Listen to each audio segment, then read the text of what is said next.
Hey guys, this is John. All right, I have a strategic exercise for you guys today. This is from a game that I saw live in 2013. It was played in the US Chess League, which is the predecessor to the Pro Chess League, and it was played between two grandmasters. With the white pieces, we had Grandmaster Tamaz Gelashvili, and with black, we had Grandmaster Julio Becerra. And we're joining the position on move 17. Black has just played knight from e5 to c6, so it's now white to move. And you're looking for a strategic advantage in this one.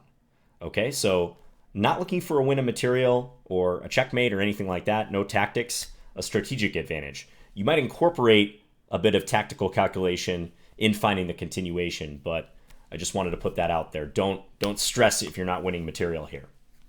So white to play. As always, if you'd like to try to solve this, which I highly recommend, feel free to pause your video now.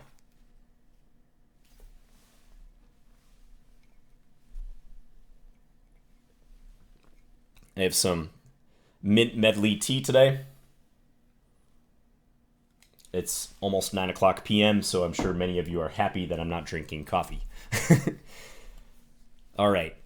So the first couple moves that white played look pretty standard in my eyes, but white really surprised me with the decision they made a little deeper into this line. So let's explore this. So white started by playing knight takes c6 here. Now, I said this move is fairly standard, and that's only because in this particular situation, black cannot take with the b pawn without facing repercussions. Because if black could successfully take with the b pawn here, usually white would not want to make that exchange. We're in a Maroczy bind, Sicilian-like structure here, and as I've said in videos in the past, if black can make this capture towards the center and control the d5 square in the process, usually that exchange doesn't benefit white.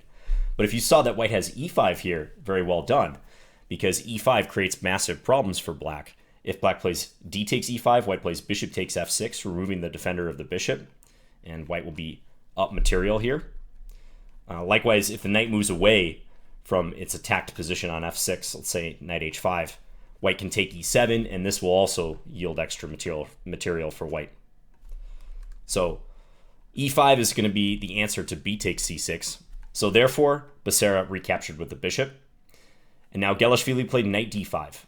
Jumping into the center, this knight is nicely outposted here by both of these pawns. And how is black going to deal with this knight? Usually an outposted knight like that, right in one of the four center squares, has to be dealt with at some point. Often it has to be dealt with pretty early because it's such a dominant piece. You'd like to be able to kick it out with a pawn if you could, but of course e6 here is going to run into knight takes f6 check. White wins a piece.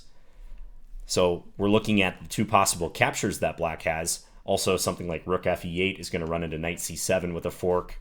Even rook ae8 doesn't look so great. Knight takes f6, for instance, and if e takes f6, white can play bishop f4, and that pawn on d6 is a goner. And if black hopes to capture this knight, they have to do it with the bishop, as played by Becerra, because knight takes runs into really either capture on d5. Let's say c takes d5, taking towards the center. And when this attacked bishop moves, again, white has bishop takes e7 here, winning material. So Becerra did play bishop takes d5. And now here, a couple moves into this variation is where Gelashvili really surprised me personally when I was watching this game. I was expecting him to take with the e-pawn here, as is kind of common when this exchange is made in these Maroczy bind structures. You take with the e-pawn, and then you try to shift over and start applying pressure to that weak pawn on e7, that backward pawn on e7. I think this would give white an edge if this had happened.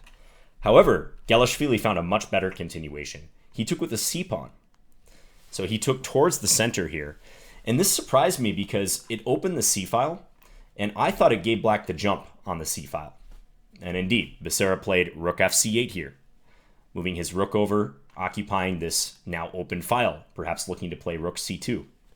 And Gelashvili just calmly played rook b to c1, disputing the file. And now we have a standoff type situation. And this often happens when there's only one open file in the position. The rooks will be staring at each other, and you don't typically want to be the first one to capture on that file because that means your opponent is going to be able to recapture and take the file. So, black would not want to play rook takes c1 here and just allow white to play rook takes c1 and reply and get the file. But how is this standoff going to be resolved? Who ultimately will get control of the file if this standoff continues? And this is where after black's next move, which was king f8, more or less just a useful waiting move, getting the king a little bit closer to potential action on the queen side or in the center, also guarding the e7 pawn. Maybe it enables black to move this knight. But this is where Gelashvili revealed the point behind his play and his c takes d5 capture. And if you got this far, very, very well done. I mean, I know I was asking you to find a multi-move line in a non-forcing-ish position here, but Gelashvili played bishop h3. Excellent move. So bishops are long-range pieces. We're hitting that rook on c8 now, and we're hitting it twice. And what can black do about this? The rook's attacked. If black trades on c1, we're happy about that. This is the situation I was just describing, where white gets the file and can look to infiltrate down that file in the future, possibly to the 7th rank where there's all these pawns to attack. And many of these squares up the file are covered. So if black is hoping to move up the file and still maintain the rook on the c file, well, that's going to be tough. The only safe square that black could go to on the file is this c5 square, so rook c5. But this gives white some nice options. One is to play bishop e3 and attack the rook with the other bishop. So come back here, and now black really has to do something about the rook on the c file. If black plays rook over to a5, I think white has a number of nice options, maybe just a4. The rook looks kind of silly over here on the a5 square, and white again has the c file. Also, this rook has to be careful that it doesn't end up trapped. So brilliant idea here with the c takes d5 setup, realizing that he has bishop h3.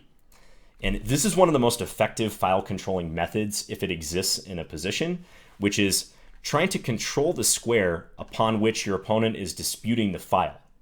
Okay, so trying to control the square upon which your opponent is trying to dispute the file. I know that's a mouthful, but I think you see the point.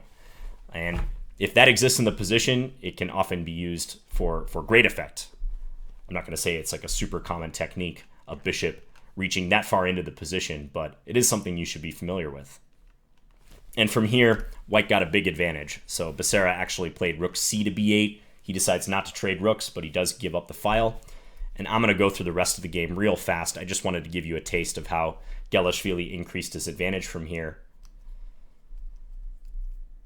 So he doubled up on the c file, started bringing his king up. There's one especially instructive move coming up that I wanted to point out. Notice how white is being very liberal with his king activity. Good idea when he has such a grip on the position. Getting the king involved, it's going to facilitate a plan like f4 and e5 when d5 is better protected. You can be pretty aggressive with your king like this in queenless middle games or endgames. So knight e8, rook came back to c2. Black is still pretty solid, but white undeniably has a lot more space. Okay, now this is the other move I wanted to highlight here. So black played b5. I think looking to play b4 and then a4, because these rooks are a bit stuck on the a and b files. White dominates the c file, as we know. The d file doesn't really lead to much for black. So understandably, Becerra has some aspirations to try to activate his rooks down one of these files, or possibly both if he could. So if white somehow, let's just say white passes and black gets to do this, and then a4, you could see how, especially down the a file, the rooks maybe become a little bit more relevant. Something like this, and then the rook eventually getting in and actually creating a threat. So Gelashvili, after b5, wisely played a3. The padlock pawn structure, bringing about a padlock pawn structure. Good one to know. So a set of pawns in opposition with each other, if you will, one square in between. By playing a3, white ensures that whichever pawn black pushes, white can push the opposite pawn and lock it up. And that's what happened. So Becerra played b4 here, and Gelashvili played a4, making sure that these rooks have no future down these files. So we even see some file control or lack thereof in the case of this when black was trying to open things on the queen side. And again, I'm just going to go through this real fast. White continued expanding. Gelashvili even sacrificed an exchange at one point, which I don't think was necessary. Yeah, so black planted a knight on d6 here. You can see that white has made considerable progress. But white ended up sacking the exchange, and even this still kept an advantage for white. And Gelashvili went on to win the game. There was actually a nice concluding tactic I'll show briefly.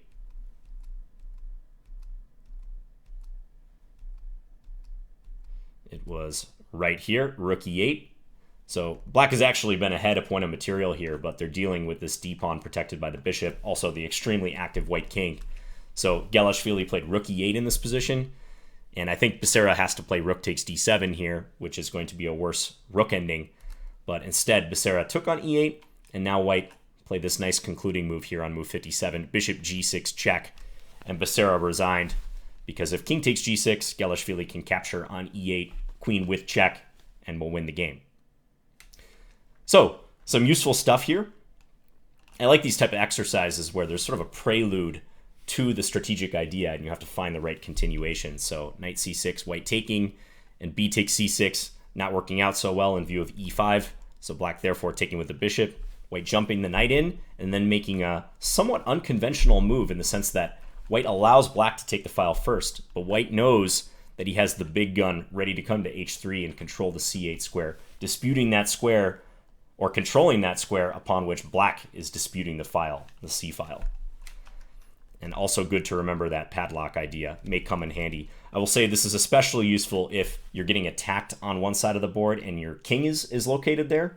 So you can often stop an opponent's pawn storm in its tracks by doing this, ensuring you can lock up the position, keep those files closed so your opponent's major pieces don't start harassing you. All right, hope you guys enjoyed this game fragment, and I will be back again soon with another video. Bye, guys.